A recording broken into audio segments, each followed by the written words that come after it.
I was 13 years old. I told my mom I wanted to be an actor. My mom sat me down on my bed one night and she said, with full sincerity and love, she said, "You don't look like the people on TV." Emotional damage!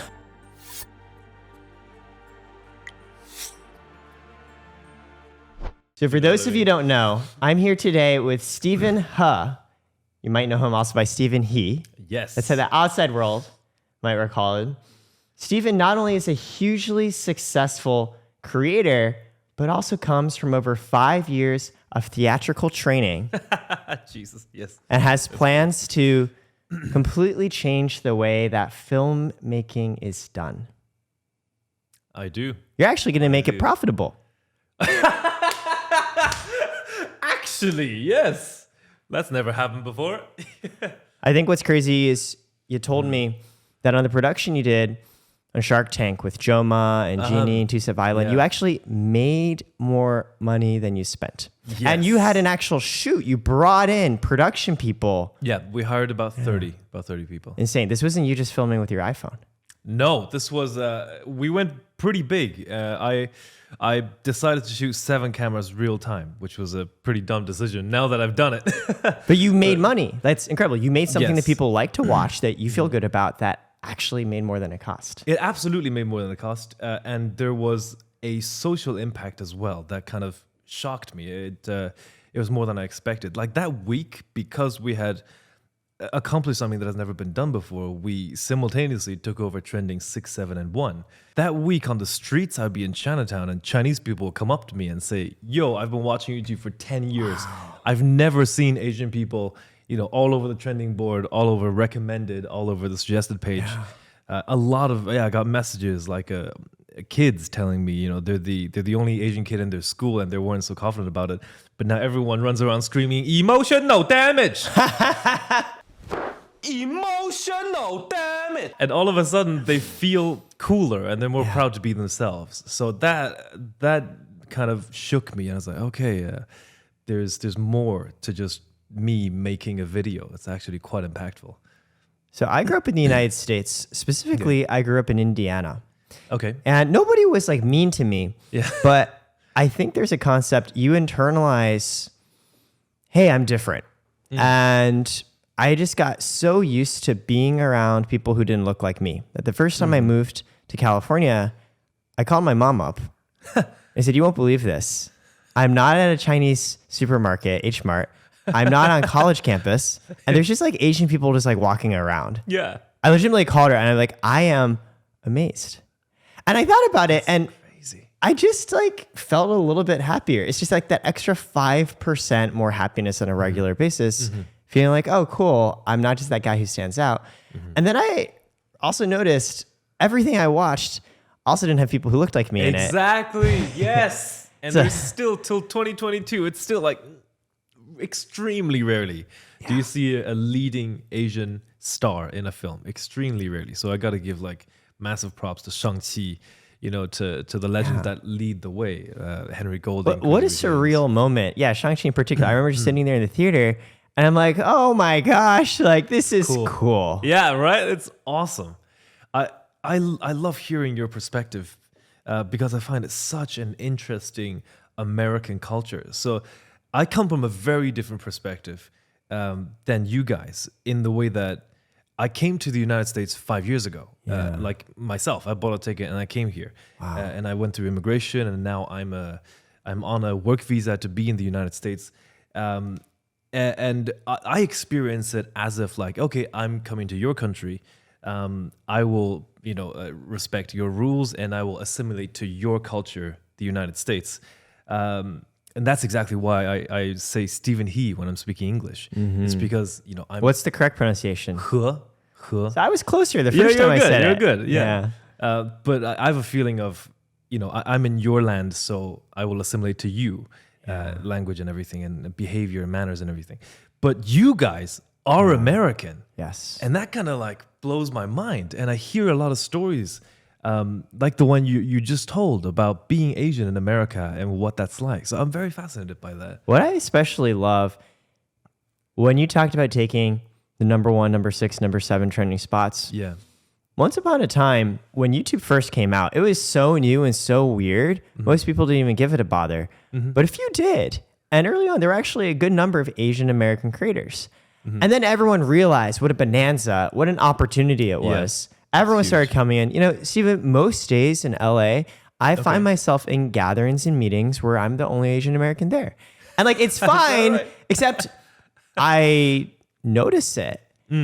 And I think it's a self-perpetuating cycle. I feel many Asian Americans, I grew up with my parents being like, you need to go be a banker, a lawyer, a doctor. Oh, facts, yes. Yeah, like you got to work hard because we worked hard. Yeah. And for me at a young kid to be like, actually, mom and dad, I want to do something creative. Yeah. Them coming from a place of love, but coming from a place of fear would be like, absolutely not.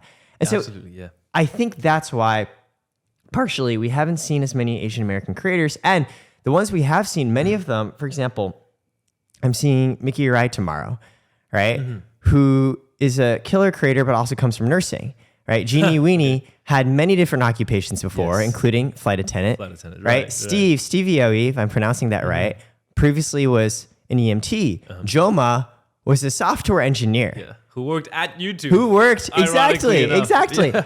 And I noticed this because the story I make in my head is in the States, or Melissa Ong was also a software engineer at Google. That's absolutely nuts. And the story I make is because so many of us had this burning creative desire and urge, and we faced a world where it told us, ooh, like, do you really want to try this? Like, you should try something different. And so, and I met you for the first time at VidCon, I was blown away by the ambition and background you came from. Because the first thing when I got to know you better, Steven, wasn't, oh, you know, I did emotional damage. I've had millions of views. I'm wildly successful. The first thing was, no. Like, I'm working on something big. You're normal. I'm working on a production to show that you can make films, leveraging everything I've learned as a creator and make it work. And I'm coming from years of theatrical training. I'm like, here's someone who, I mean, I want to hear more about the journey. You realized really quickly on this is what you want to do. And you just went for it. Yes, 13 years old. And I'll share something, a story that absolutely resonates with the point you made about the career choices. And it's funny enough, it very much relates in China as well. I was 13 years old. I told my mom I wanted to be an actor. And they didn't take me that seriously. You know, you're a kid. They think, oh, I want to be Superman, blah, blah, blah. They just thought I was being a kid. Yeah. But they realized I was serious. And my mom sat me down on my bed one night and she said, with full sincerity and love, she said, you don't look like the people on TV. Yeah. That's what she said to me. And you know, it did affect me. Like, that did kind of push it back. But I was ambitious enough that I wanted to do it anyway. And I stuck with it. So that's first, and then went on this journey.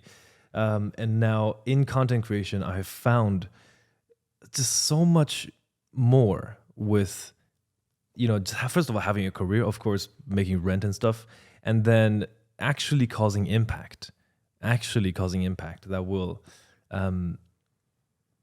will change certain industries for the better. And that's what I try to do anyway.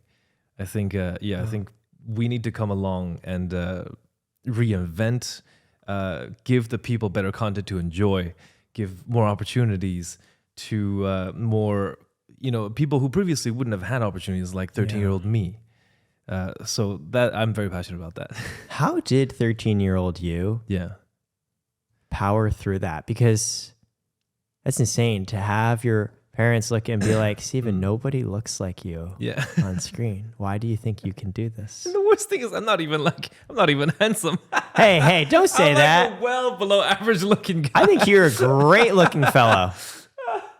I was a chubby kid, especially at like around 13, like 14, I was a chubby kid. Well, that in a way actually makes you even better looking because it's the journey that went behind it. You've made yourself that's an interesting to where you are now, right? There's character. You're not just good looking. There's character in how you're good looking. Oh boy, wow! I'm gonna write that down later. What were we talking about? Age 13. Your parents are like, how did you power through? It was a mix of stubbornness and optimism. And I want to give credit to one thing here, for real. there was a seed planted into my head that cemented that it was possible. And that was the first YouTuber I had ever watched. It was KSI. I talk about this quite openly. I was maybe about 13, 14 years old. This is way early. And I remember I subscribed to KSI when he was at about 600,000 subscribers. Wow, very early. Kind of randomly, I stumbled upon YouTube and his video was on recommended. I watched his video. I had so much fun. I laughed. I really enjoyed it. And I kept consuming his content. And then I saw with my own eyes a not coming from a rich family kid, you know, not from like the son of Disney, CEO, a rather average kid going from playing video games in his bedroom to a global superstar. That was what cemented into my head that I could do it too. So I need to give credit to KSI for making me not become a doctor. Yeah. He's probably the reason I'm not a lawyer right now. So yeah, that was, I would credit that to him, the reason I stuck with it. And having that seed implanted in you, going through high school, when you were in college, what did you study? Oh boy. So that was a continuation from what I'd been doing since I was 13.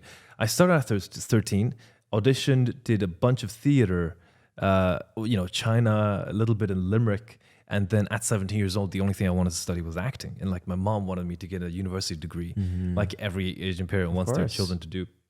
So I just naturally came, I want to do a degree in acting. At the time I was 17 years old. This is very dumb. I applied to every acting school I could, RADA, all the prestigious schools in London, because I was in Ireland. It was like an hour away. It was very convenient.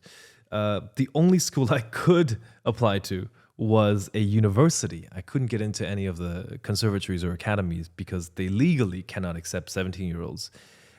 So the only school I had the access to apply for was Regent's University. I applied and I got in and I did a bachelor's degree in acting for 3 years. That was a lot more academic than I would have liked. I wanted to act, but I was put in classrooms, writing essays and reading about 100-year-old white people. That's kind of insane. Yeah. So it wasn't what I wanted, for sure. It wasn't what I wanted. But I didn't have the smart or intelligence to leave and go, okay, I want to actually act.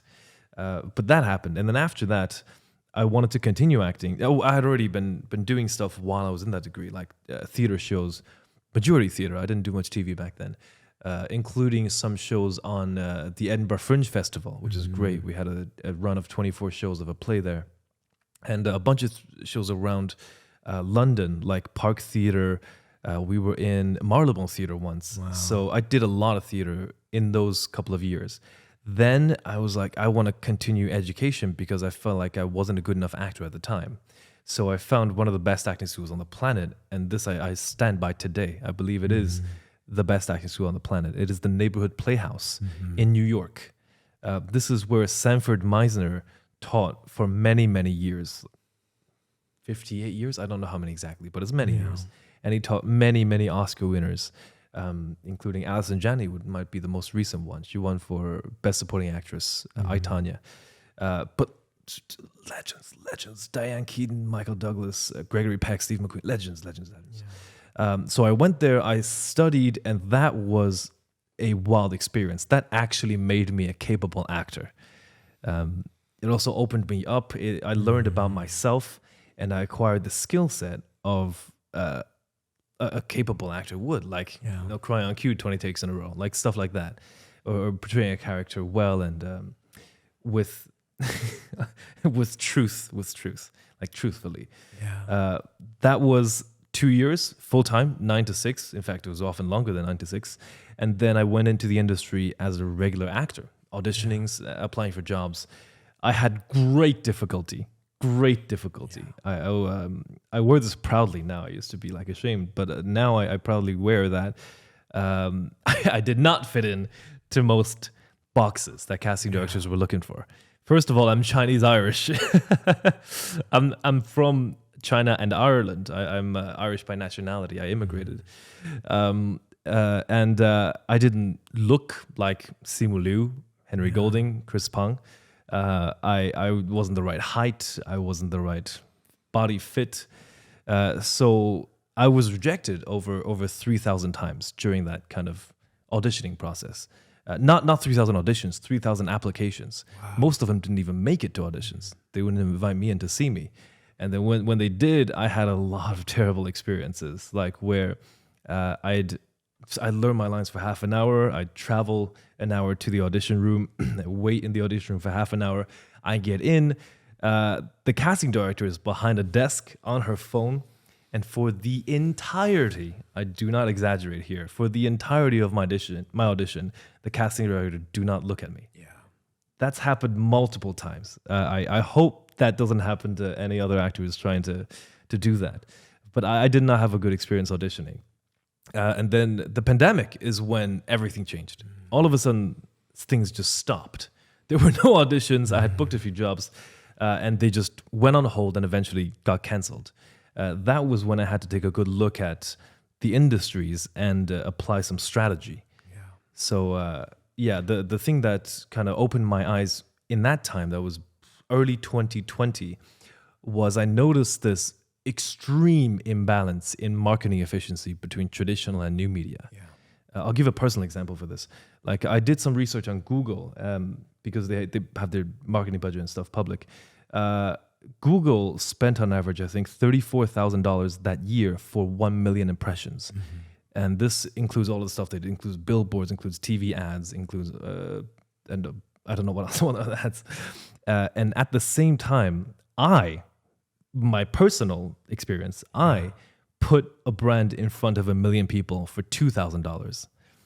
And we all know, like it's when the TV ad comes on, you pull out your phone, you don't look at the ad. Yeah, you ignore it. Yeah. So we are much, much more efficient and 10 times, 20 times cheaper. Yeah. So upon noticing that, I was like, all right, I'm going to make a prediction.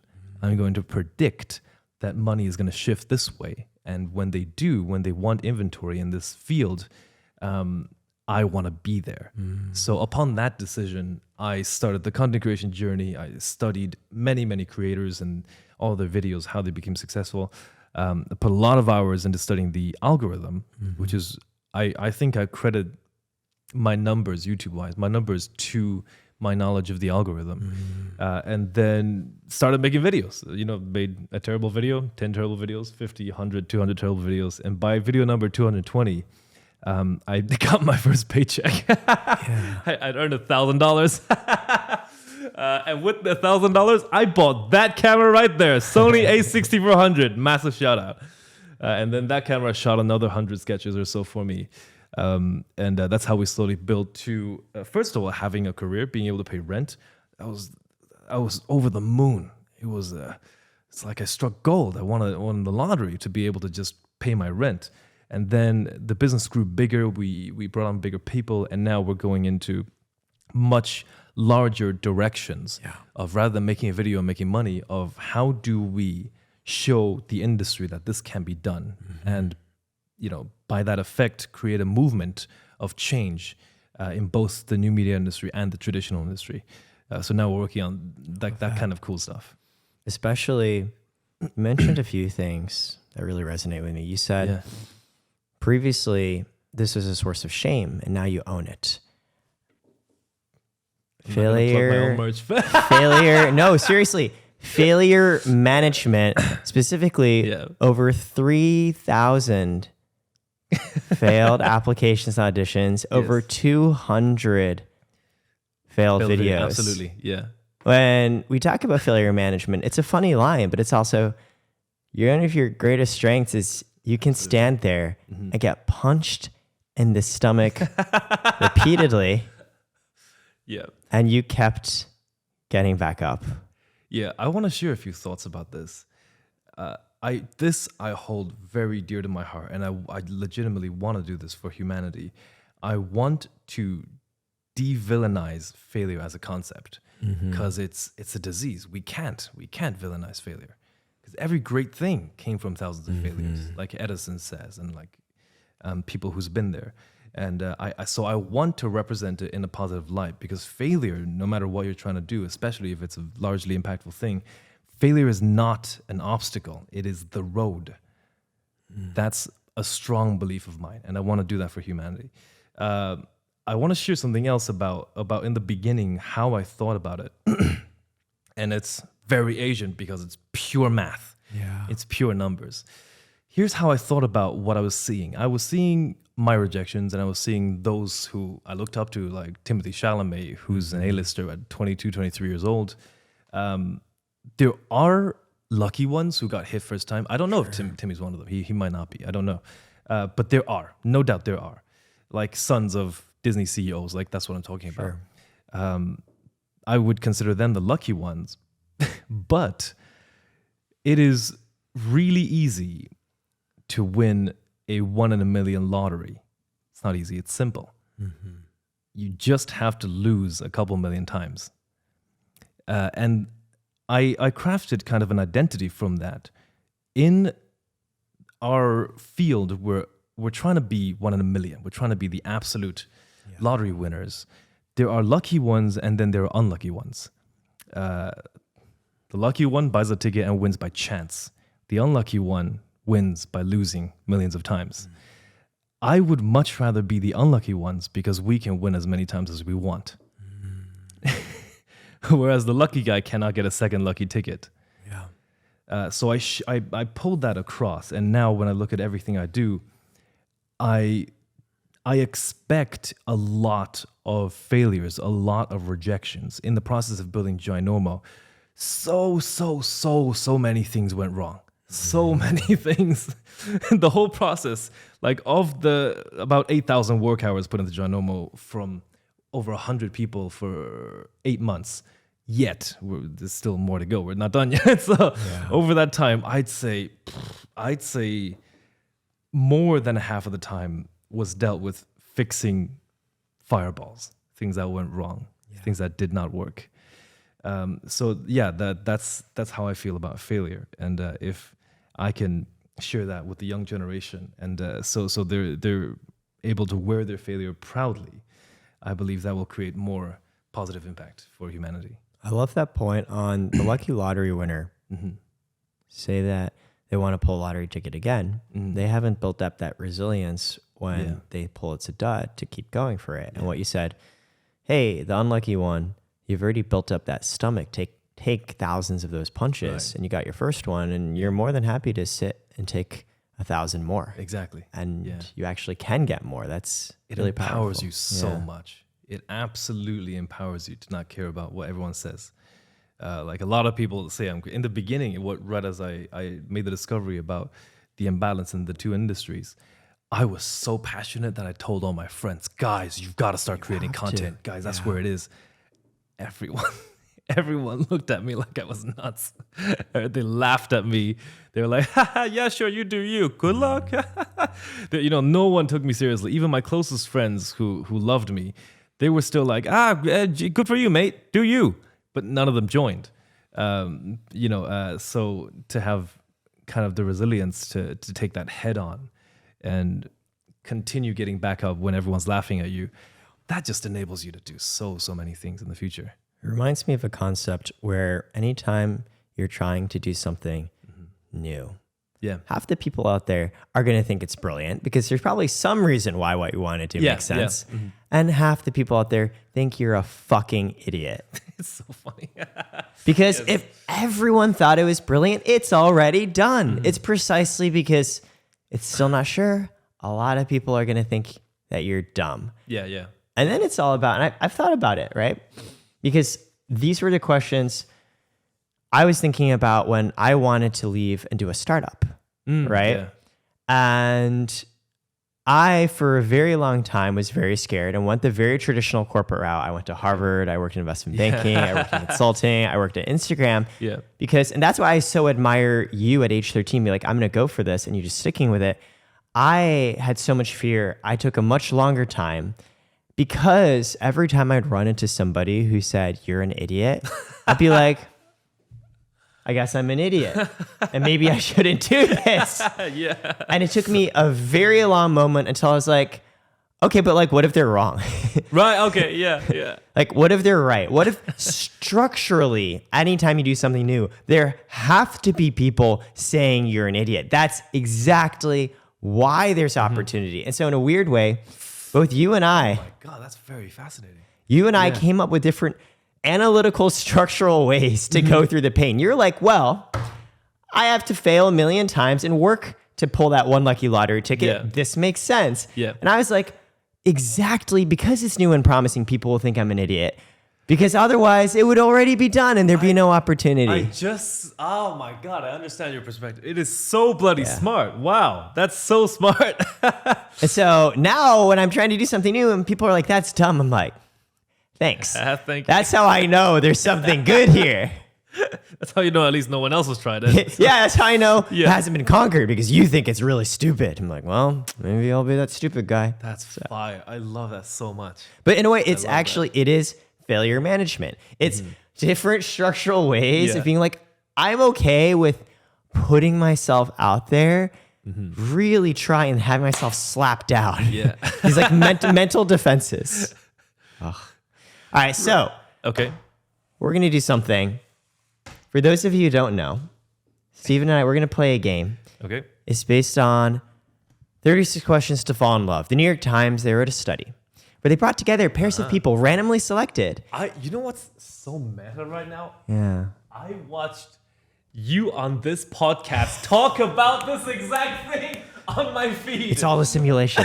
And now you're telling me in person. Yes, let me hear it again. Let me hear it. Yeah. So Okay. the thinking is, how do people get to build relationships? How do people get to build friendships? It's about being vulnerable Yeah. and not having that slap down, because of everything we just talked about, we have to do a lot of work to get through it. But having someone be like, thank you.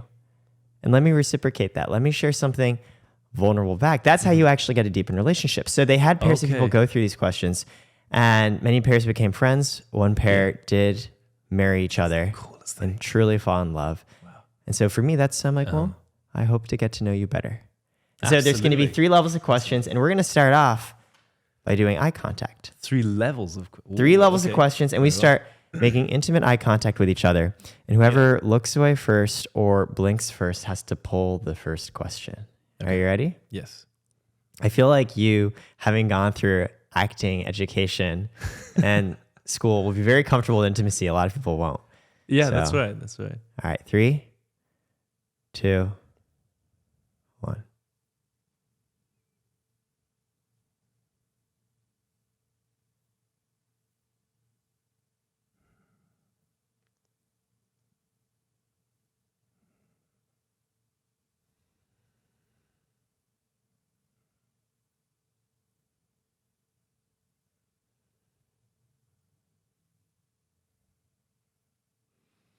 Let's do it.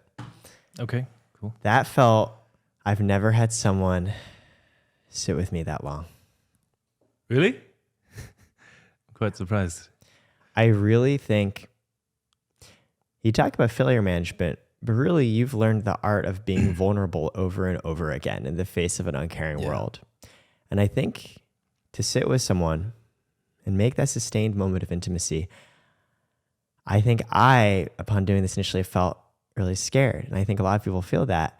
And you've become so comfortable with it. Yes. Yeah.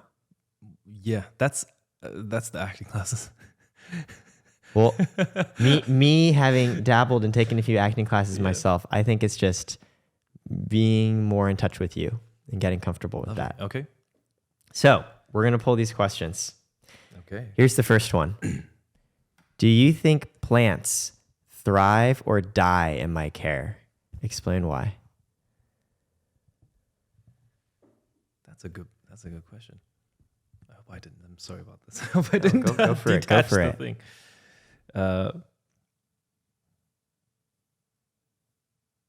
There's a lot of ways to think about it. Actually, I'll just speak out my thoughts. So there's content. I think you are one who chases and who are constantly out. You don't sit down. So to do something like watering a plant every day would be something you would miss on occasional days.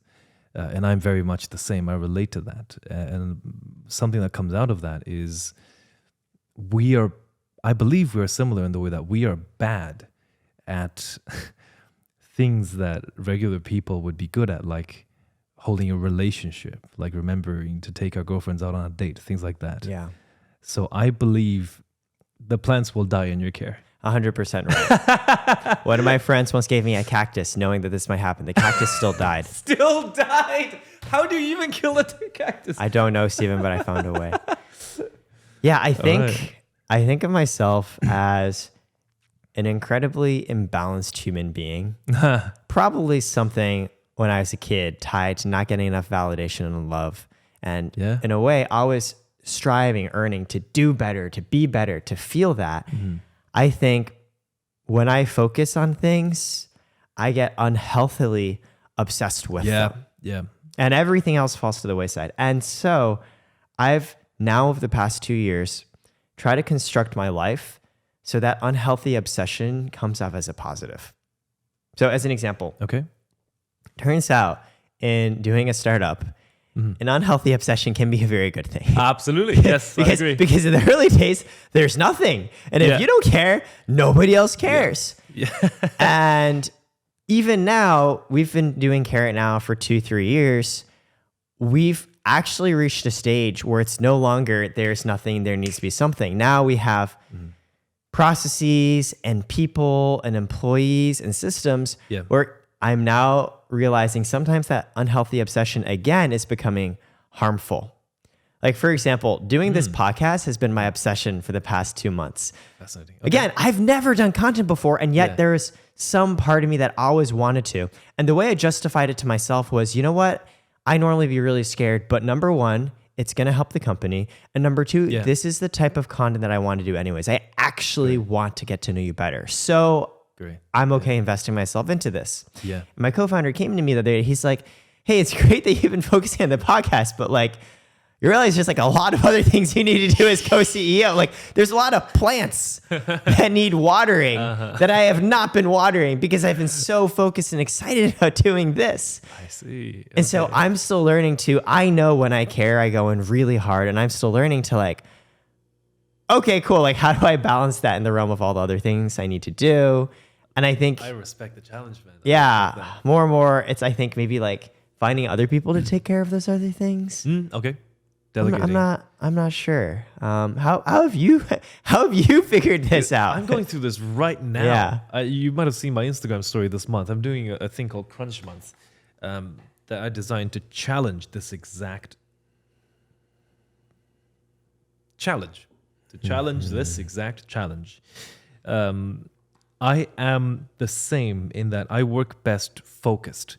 If I can spend 12 hours of my day doing one thing, for example, making one sketch, that is where I excel. But this year, I have found myself being pulled way too many directions. You know, at any moment, there's 5 people wanting something from me. Legal needs me to read this. I need to go in a meeting. I need to talk about PR. I need to get logistics for the producing of Ginormo, which is, gosh, I think the amount of hours spent in meetings in Ginormo. And I didn't know it was my first time. So I went in and I did a lot. Now I've learned a lot more than I should have done. Yeah. Next time I should get other people in. So yes, I share the same big challenge. I designed this month to force myself to evolve and find solutions. Find solutions like time management, like delegating would be a massive one, like my personal discipline. And I've made a few like advances. Now I ask my friends a lot. For example, I ask Alan, who is one of the most efficient. Alan Chicken Chow. Yeah, Alan Chicken Chow. He is one of the most efficient operators I've ever met, especially as a YouTuber. So I ask him, hey, how do you do this? And he says that one of the things he does is he does not look at work. I think he meant paperwork. He does not look at paperwork stuff until noon every day. Mm-hmm. So he has a few hours of clear-minded, focused work hours. Mm-hmm. And I'm like, wow, that would help a lot because my hours are a little bit conflicted when when I'm making my sketch in the back of my mind, like, oh, taxes, when I'm that as well. right? Yeah, when you're doing your taxes, you're like, oh, this would be a great sketch. Oh, I've got to put it to the side.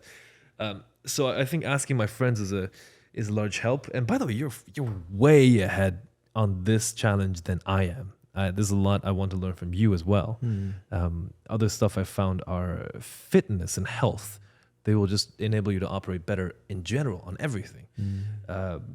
Time management is huge. I'm reading books on it, but I gotta say I'm a lazy person by default. In my genes, I'm a lazy person, so I must change that. Stephen, that last part. How could I possibly think of you as lazy when you've spent fucking hours putting together? You know why people don't do things like Genormal, like a production set involving like 8-10 different YouTubers? Because of the amount of sheer work that it is. You know why not everyone is a hugely successful creator and YouTuber? Because of how hard it is. And so the story I make isn't that you're lazy. And in fact, there are many things I don't want to do either. Yeah. And I'm like, growing up, I was like, yeah, I'm lazy, because so my parents would tell me. And I'm like, no, there are things I like to do and things that I don't like to do. And sometimes if I don't want to do them, I don't do them. That makes sense. And then it's hard to do them if I think I should. But it's not that you're lazy. There are things you just don't like to do as much. True. How can you be lazy? You put in hours. Lifetimes getting to where you are now. I'll share what I think about this whole thing. I truthfully do think I'm lazy, and I'm referring to I'll wake up, I'll open my eyes, and I won't want to get out of bed for half an hour. I've eaten, I have a meeting in 10 minutes. In that 10 minutes, I don't want to work. Yeah, I just want to like that. When if I have a meeting, an hour's gap, and another meeting, in that hour I have no productivity. I just want to sit there. I just want to lay there. That's what I mean by lazy. Here's how. Like, if I were my own employee, I'd fire myself. I would too. I wouldn't want to work with me. I'd be like, why aren't you working? Yeah. You got 10 minutes there. Why don't you do something in that 10 minutes? Sure. So that's what I think. And the way when I speak about evolving, it's important to me. I think it's a large part of my journey, in that I look at myself in terms of identity. And this is something I learned a very effective way to change. I learned this in James Clear's book, Atomic Habits, where he describes the most powerful kind of mental mindset for change is not desire, I want to run, is not action, I run every day. It's actually identity, I am a runner. And so how I look at the growth is, I look at myself as different versions of me. 2019 me was a failed actor who could not make rent. He has absolutely no chance of executing what I execute. And 2022 me cannot win an Emmy, cannot win an Oscar, cannot make $10 million. That 2023, 2024 me can. So I need to become that person by eliminating traits that person does not have, and obtaining traits like discipline, like time management, like a team around me that person will have. So that's how I look at it. And I need to, if I want to evolve, I must get rid of those traits that I currently have. It almost strikes me as a very method actor way of, is that right? I want to become a successful person. 100%. So yes. Let me figure out how to embody what a successful person would do, and lean into understanding that so I can become the successful person. There's truth to that. I think that I do think like that. It's funny. That's the exact opposite of my acting training. What's your acting training? Oh, it's very, very. We're rivals. We're actually rivals because of Sanford Meisner and Lee Strasberg's relationship. Yeah. They had a massive disagreement in acting techniques. They're both legendary acting creators, each having taught over a dozen Oscar winners. Their conflict was Strasberg believed in using real things like memories or actual real to power people, the emotions on what you think the character needs to feel in this moment. Yes. Yeah. And the direct contradiction that Sanford Meisner believed was no, you should not use real things, real events, real people, real memory. You should use imagination, which created two techniques where the large scale difference is the direction. Meisner method acting works a lot. Method acting, Lee Strasberg, works a lot inward into your actual traumas or your life or your relationships, your memories, whereas Meisner technique works outward. While the camera rolls, while you're on stage, your attention is entirely outwards. Not for 1 second do you think about you, your memories, your past. And there's arguments both sides. Of course, I know Meisner's better because I'm a Meisner actor. Of course. And what like the arguments that he makes is that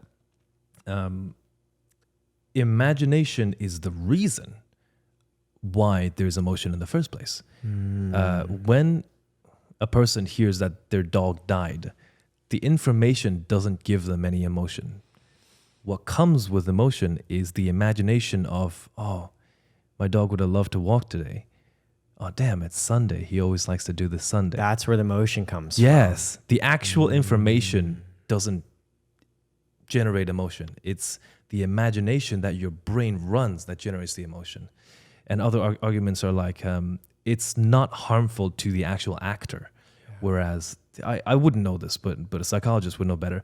If reliving and accessing a real trauma would be harmful to mental health. I don't know that. I would like to hear. There is some risk there, yeah. I see, okay.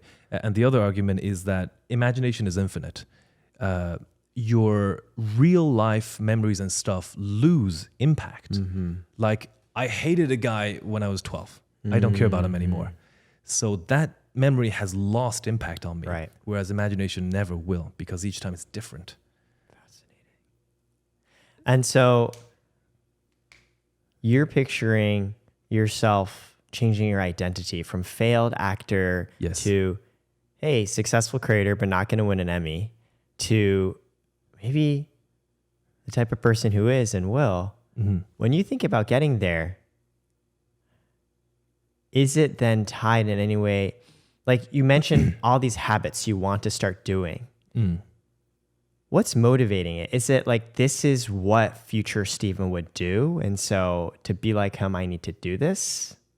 Oh, it's motivating? It's impact. I care about impact more than anything. Now that I know I can pay rent, I know that I can relatively take care of my mom and dad. That was a massive driving force before, but I have security now. I know I'm paying rent now. So the next kind of goal, or what I want to do on this earth, is impact. I look at it a kind of large picture in that while I'm in this humanity, I don't think anything's going to matter a million years later anyway. So while I'm here, why not help humanity along? Why not make some changes and just make it a little bit better for people. It could be a couple people, it could be a couple 100 million people. I love that. I'm going to ask a slightly different question than usually people often ask. Well, what do you want to have achieved in a few years? I'm going to ask a different question, tied in part to your discussion on Meisner and emotion. How do you want to be feeling in 2 or 3 years? Oh, wow. That was one of the biggest growth in becoming the version of me now. Huge. I cannot tell you how important it is. And that is the feeling of I deserve the ground I stand on. It was huge. I lived most of my I'm only 25 years old, maybe like 22, 23 years. I didn't feel like I deserved to be. I walked into rooms with my head down. I wasn't worthy. That's what I felt, because I had not earned my worth in society, in a job, in a relationship, in a family, in humanity. The biggest difference in feeling is now when I walk on ground, I feel like I deserve to walk on that ground because I've earned my right to walk there. So that, if it's huge, it's huge. It makes you stand taller. It makes you look people more securely in the eyes. It very much changes a person. I love that.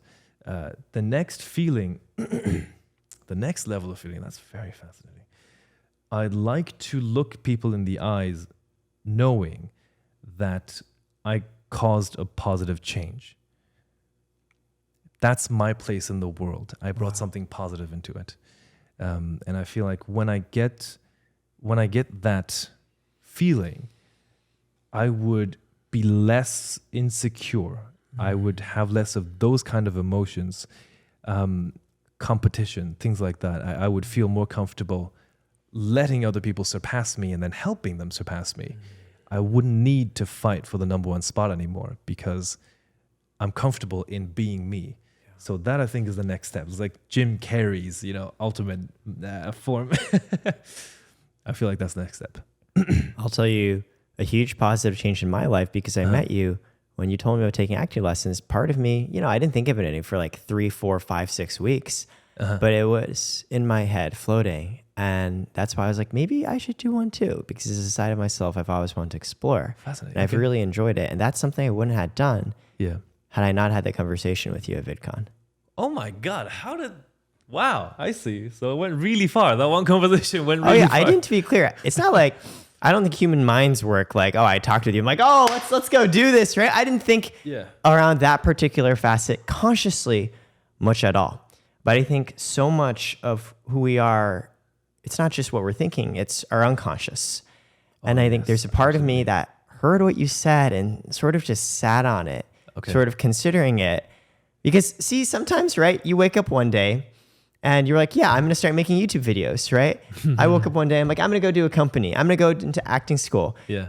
These changes aren't really instant. It's something that you deep down have been considering for a long, long time. And there's often bits of inspiration that you're taking. For me, that was it. I really think I never even thought about it before, right?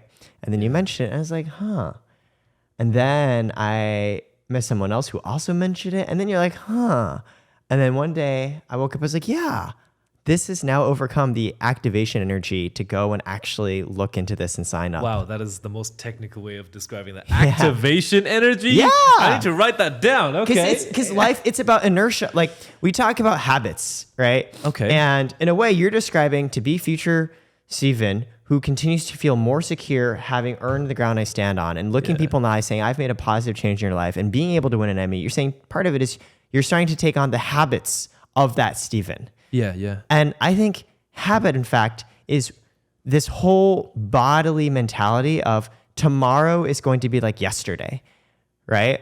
It continues on and on around what you do.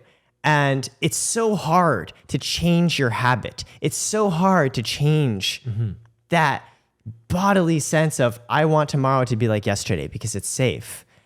It requires energy to break through it, then to develop these new habits that are going to put you into another level. And I think if you were the first person who ever mentioned that acting class to me, and then again, I met a couple other people who also mentioned it, and then one day you're like, I'm ready. Like, I want to explore and look into this more. That's awesome. I want to chat more about acting to you because it impacts you in more ways. And I think it has what you're looking for. You're not looking for becoming a actor, but I know what you're looking for, and I can tell you more about that. What do you think? What do you think I'm looking for?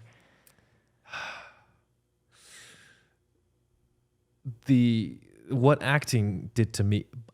I'm sorry. Can we just check that I didn't mess this up? For those of you who don't know, we were both worried if the microphones weren't picking things up. And I think, Steven, because you and I are similar, just like you're in the middle of doing an interview, you're thinking about your taxes. It's like we were getting to know each other, and I was like, holy fuck, I hope we're capturing this. 100%. Yeah. Oh no, Steven, I feel exactly the same way. I'm very glad I brought it up. I'm gonna check one more time. Okay.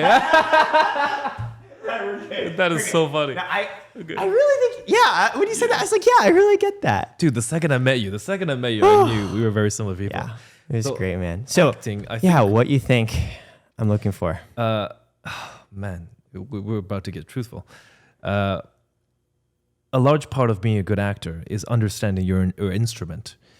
That's how we describe ourselves. Like, I didn't make that up. Our whole industry describes ourselves as instruments. And half the skill is understanding and half the skill is using your instrument. You need to know what your notes are, and then you need to know how to use your notes, how to play them. Knowing what your notes are means to have access to the things that make you you. In us lives a countless number of moments. In me lives the moment that my mom left me to go to Ireland and I didn't see her for 2 years. Lives the moment that when I was 6, I'd watch all my classmates get picked up by their parents and I walk home alone. Lives the moment of my first heartbreak. Lives the moment of losing a friend. Lives the moment of the fear, telling my mom, crying, saying, "Mom, I don't know if I'll ever make minimum wage acting." In us lives these countless moments. A great actor knows their instrument. I believe that's what you want. You want to know the reason you feel ways about things, the reason you act certain ways about things. And once you know it, you gain power over it. I'll give an example personally. I was the most jealous boyfriend, the absolute most jealous boyfriend. I would get really pissed. But after the journey of learning my instrument, I learned why. I was an extremely jealous boyfriend because of many moments that live in me that hurts. And it's anger manifested by fear. I felt what it's like to watch a person walk away.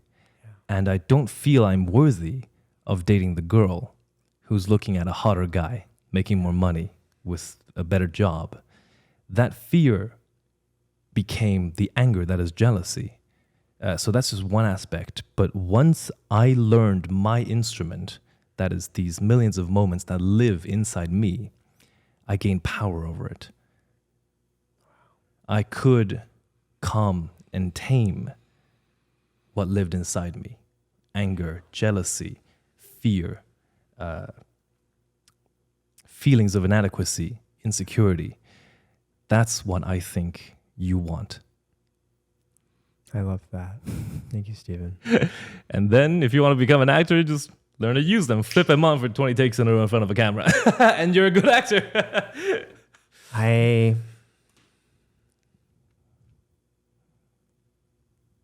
I'm a very emotional person. Okay. And my friends ask me, why don't I drink at all? Mm-hmm. Or I've never taken drugs in my life, ever. Same. Good. And they ask me why. And it's because whether or not I seem like it to the outside world, I know I am such an emotional person that I worry if I were to lose control of that, bad things would happen. Mm-hmm. Because me being completely sober, it's about harnessing and managing the really strong emotional currents that I have. When things go wrong, I am very reactive and I get really upset. And I'm always thinking and feeling something. In fact, even talking with you now, there's a deep sense of, oh God, I feel so connected. And a deep sense of, am I worthy of sitting here and getting to talk with you right now? There's that underlying current of anxiety. Am I good enough to be worth your time? Mm-hmm. And I feel I share that for sure. Throughout frankly, all of my living, breathing experience as a human. And it's hard. And so I think, as you said, I think there are so many moments, conscious and unconscious, why that is. And yeah, I think I want to understand myself better. More than anything. Yeah.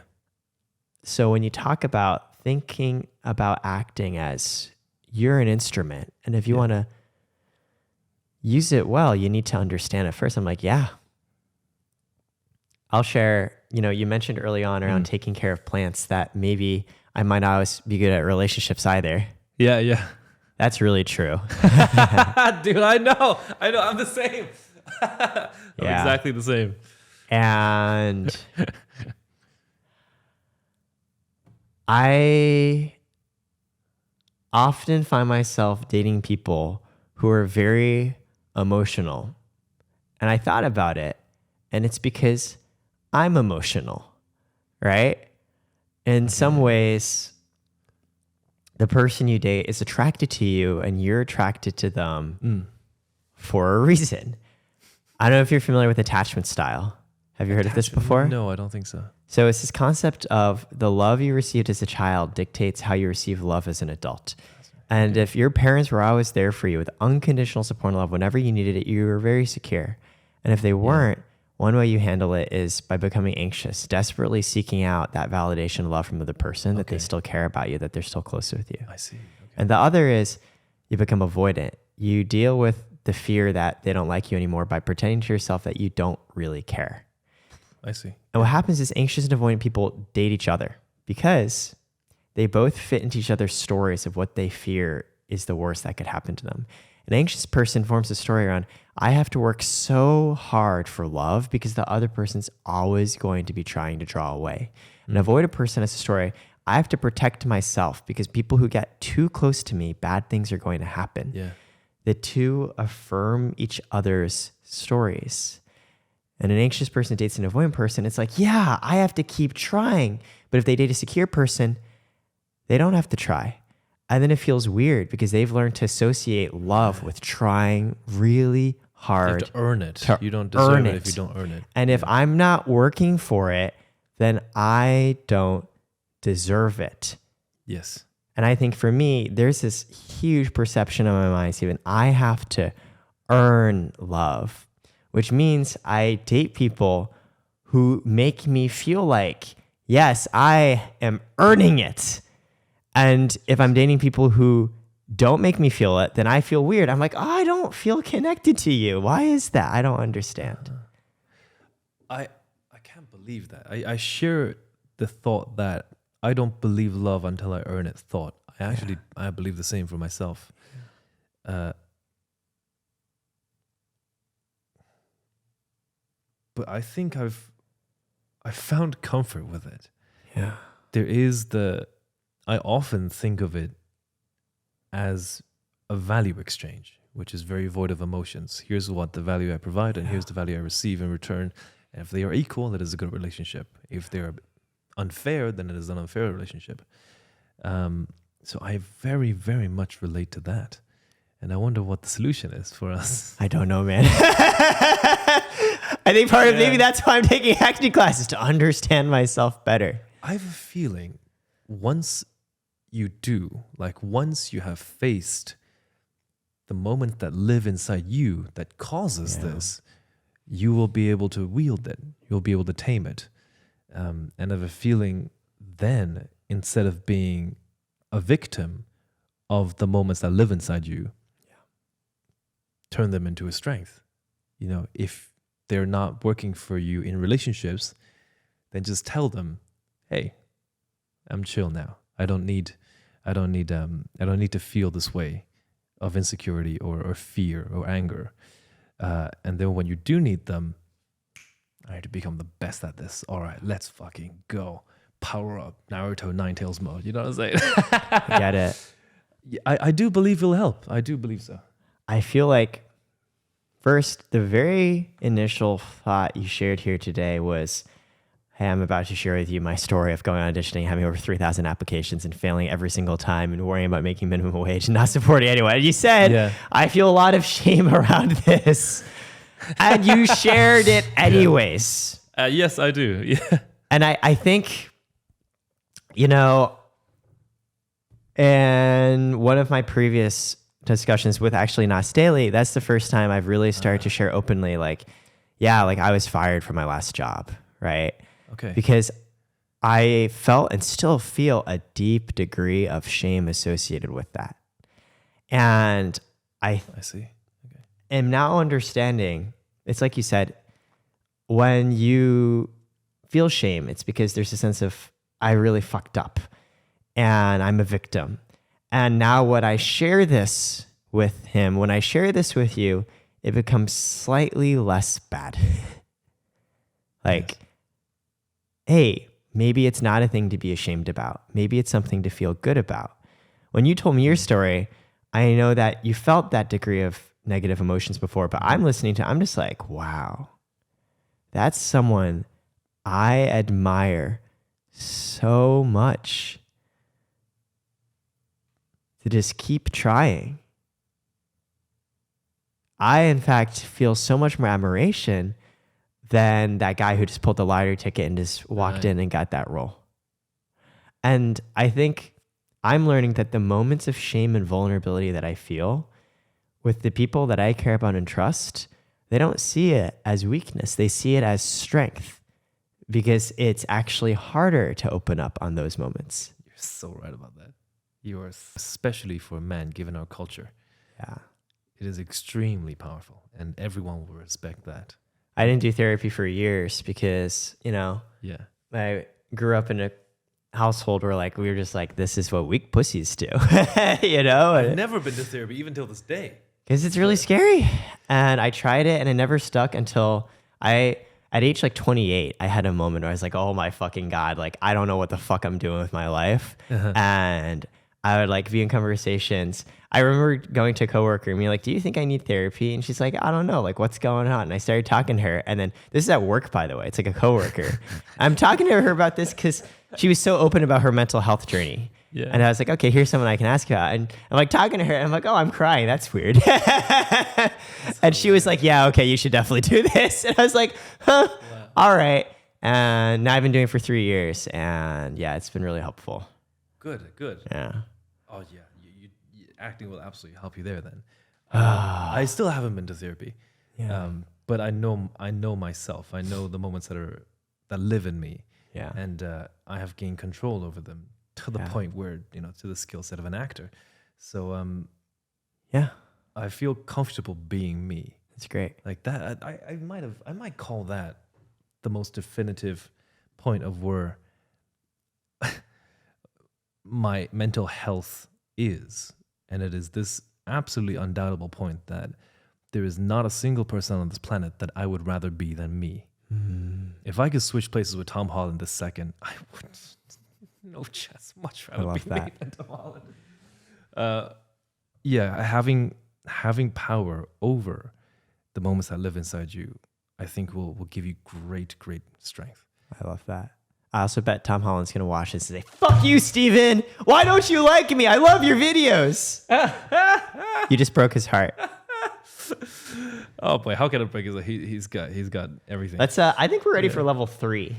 Sure, let's go. Let's see. You want to try one? Oh, sure, I'll try one. What is this game called, by the way? We're not really strangers. We're not really strangers. Okay. Level 3, reflection. When this game is over, what will you remember about me? So, the first time I watched your videos, before I'd ever met you in person, yeah, I was like, hey, he's really funny. Okay. And he's good at YouTube. All the YouTube views are going up. And he's Asian. Yeah. That's cool. Like, huh. That's different. And I love to get to know him better. Okay. But I don't know if I ever will. But know, I'm just sitting there watching the videos. Like you watching KSI. You're like, neat. Exactly. Yeah. Neat. Yeah, like neat. Okay. And then at VidCon, I saw you at dinner. And then I walked away with an impression of like, wow, like YouTube is really just the surface. Like it's the thinnest slice of a lot of experiences you've been through and just the earliest signs of what you want to do next. I remember the time you were so passionate about talking about filmmaking, about ginormal. Yeah. Which I didn't even fully understand at the time, right? Because many YouTubers do collaborations with each other, right?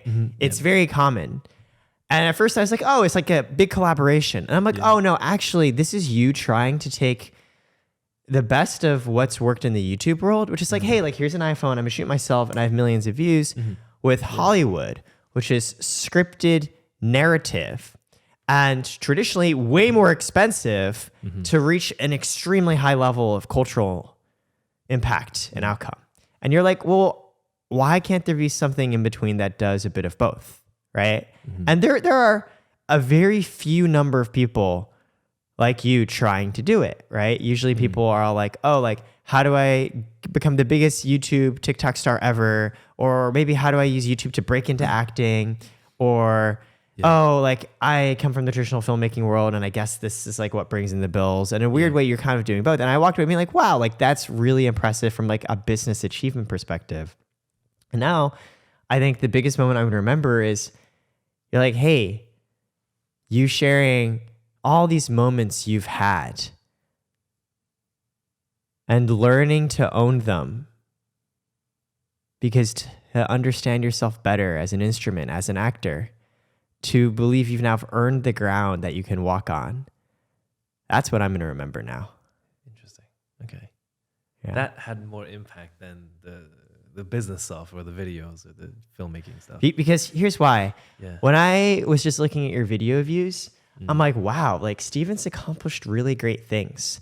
And so the way my mind works is like, Steven is worth getting to know and meeting because he's accomplished these great things. Steven is great because he's accomplished great outcomes. He's got over 1 million followers. Like, I should get to know him. Now, you are great. Of course you had 1 million views on whatever and you're a successful creator and all those things and your normal whatever.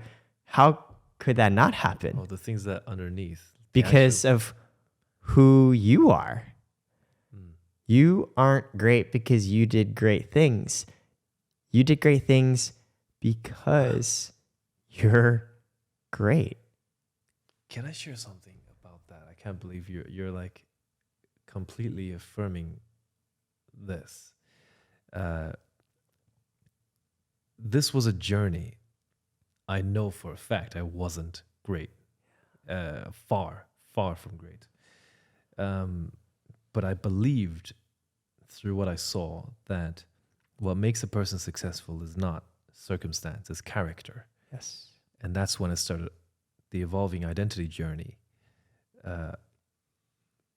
So these things, I don't believe I was born talented. Absolutely, I know I'm not. The rejection slapped it into my face hard enough. I know I'm not. You're like, okay, thank you, casting director. I get the point. Yeah, I know I'm not handsome enough, not tall enough, not the right guy in the right place at the right time. I was a Chinese 13 years old trying to be an actor in Ireland. When has Ireland ever had a Chinese character?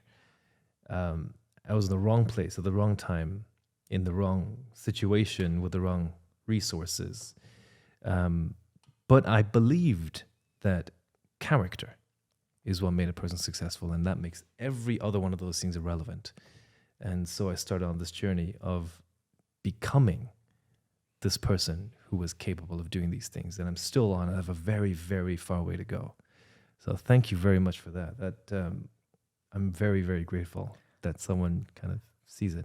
I have zero doubt in my mind that all these things you've described, you're going to do, because it's like the grit, the strength of character. How could you not? Yeah, actually. I actually did the math. This is how Asian I am. Yeah. I actually did the math on the million lottery, the million, 1 in a million lottery ticket theory. Yeah. I ran the math on if each ticket had a 1 in a million chance of winning. If you buy 1 million tickets, that's about 65% points on the percent chance. Yeah. If you buy 2 million tickets, it's about 83. If you buy 3 million tickets, if I remember correctly, your chances of winning at least one is 98.3 something percent. So that's a very good point you bring up. How can you not when you buy 3 million Exactly. tickets? That's a very good, I'm sure you've heard the Bruce Lee framing, I fear not the man who's practiced 10,000 punches. I fear the man who's practiced one punch 10,000 times. I fear not the man who's super lucky and goes in and buys a lottery ticket and wins. I fear the man who has enough mental fortitude and resources to go buy an infinite number of lottery tickets. Oh, yeah. Because now with that frame, everyone will share that because it's such a visceral example, right? Yeah. If you buy infinite tickets, you're way more powerful than the lucky and guy. it's hard because every time you buy a lottery ticket, right, you're using a little bit of emotional fortitude and vulnerability. Every time you go and you put yourself out there, right? Every time you applied for an audition, every time you made a video, you put a little bit of yourself out there on that ticket. That's why people aren't just go and buy millions of lottery tickets, because it's hard. It is hard. That's right. But if you have the character to just keep buying those tickets and keep just sending them through. Yeah. The funny thing is you're going to get a few winners. Yeah. And then people are going to come to you. And some of them are going to be like, wow, this is so cool. Like, Steven is great because he had this. That's why I was initially, because I didn't know anything about you, right? And there are other people who are going to come and be like, yeah, he's just like lucky. He was a guy who was born and walked into the office and just got a lottery ticket and it was a winner. What's amazing is I've studied a lot of successful people. There's more than you think. There's more unlucky ones like us than you think. And you're definitely one of them. That. Yeah. I'll keep going. I would like to answer this for you. Please. I think, is that what... Yeah. Oh, we should have done the opposite. No, Steven, these are all just ways for us to get to know each other better. So please, I want to hear it. Yeah. Okay. This really, really struck me that it didn't surprise me because I could see it, but it was deeper than I had thought. You have one of the most strongest emotional reserves I have ever seen. What I mean by that is the moments that live inside you are significantly stronger than most people I have ever met. Significantly stronger. And as a result, they cause everything you're describing, your strong emotions and stuff. And the reason that has caused such a big impact on me is now that I have seen it, I feel so strongly for you. You know what I mean? I feel.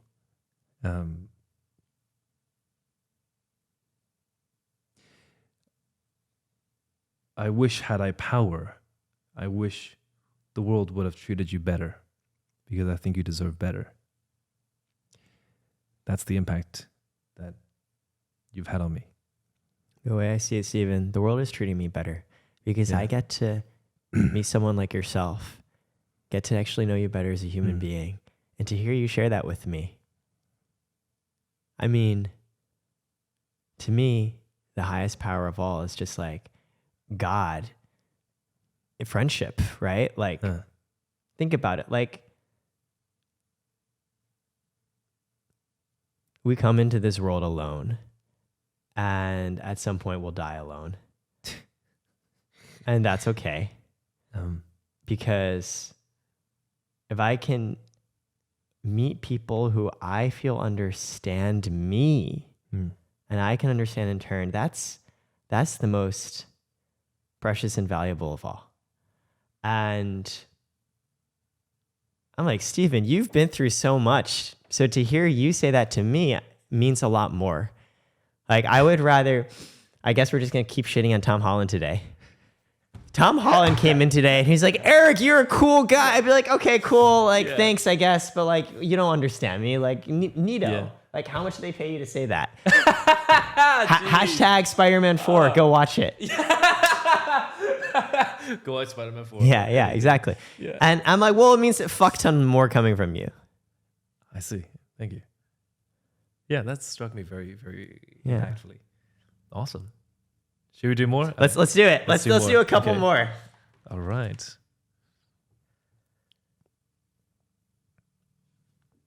What do you think our most important similarity is?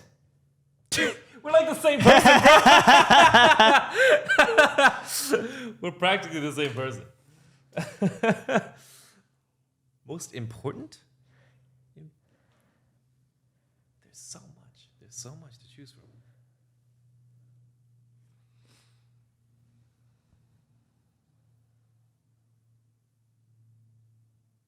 I think what makes us is very similar, you and me specifically. And that grows into how we build our defense mechanisms, how we structure our paradigms around. how we learn to behave, how we learn to cope, Yeah. we start from the same thing that makes both of us. Yeah. And that makes perfect sense then that we're very similar. Yeah, so that's I feel like you are an emotionally thoughtful and sensitive person. And so when events happen, you feel them a lot. Yeah, And then it's how we ensure our emotions and experiences don't just overwhelm us. How do we accept them, feel them, and move forward with them? And there's clearly many different ways and frameworks and structures you and I have both learned to take that intensity and filter into something a little bit more manageable, and also open yourselves up a little bit more to be like, it's okay, I feel this way. Yeah.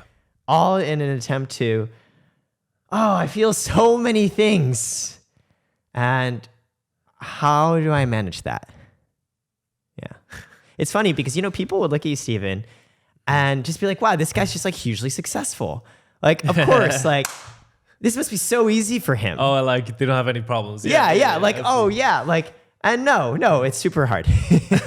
But you do it anyways. That is, I believe that to be true for a lot of successful people. We don't know their stories, so we couldn't possibly judge them fairly.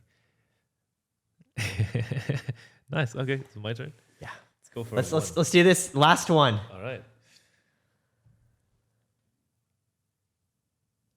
Okay, well, We can do a different one. If you don't like it, we can do a different one. It's not that I don't like it. We kind of already said it, but actually, let's see if this is a creative answer. Okay. As a child, what do you think I wanted to be? So the obvious answer I already said is actor, but I'd like to hear a creative answer if you have one.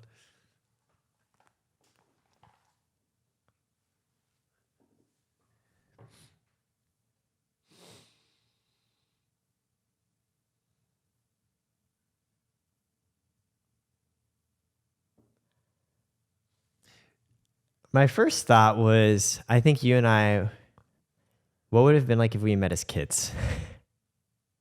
That was my first thought. And then my second thought was probably not well, because I was very bad.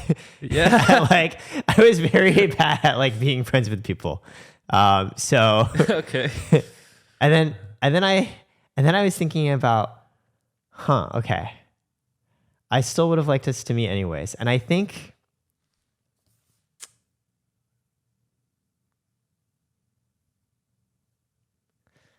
young Stephen, if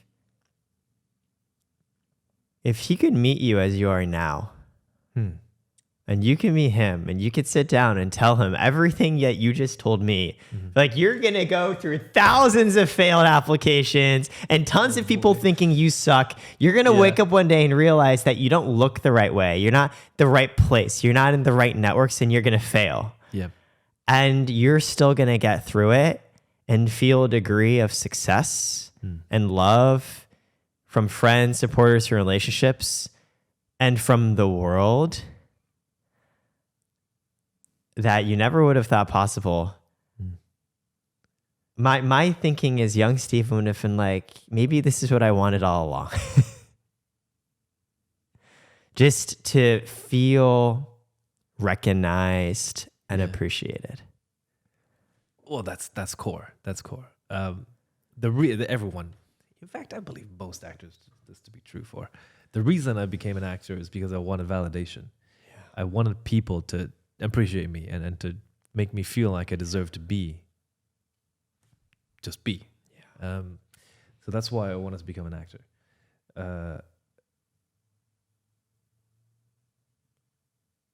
And I've fulfilled that to a degree. I don't know if it's fully fulfilled, but I fulfilled you want more.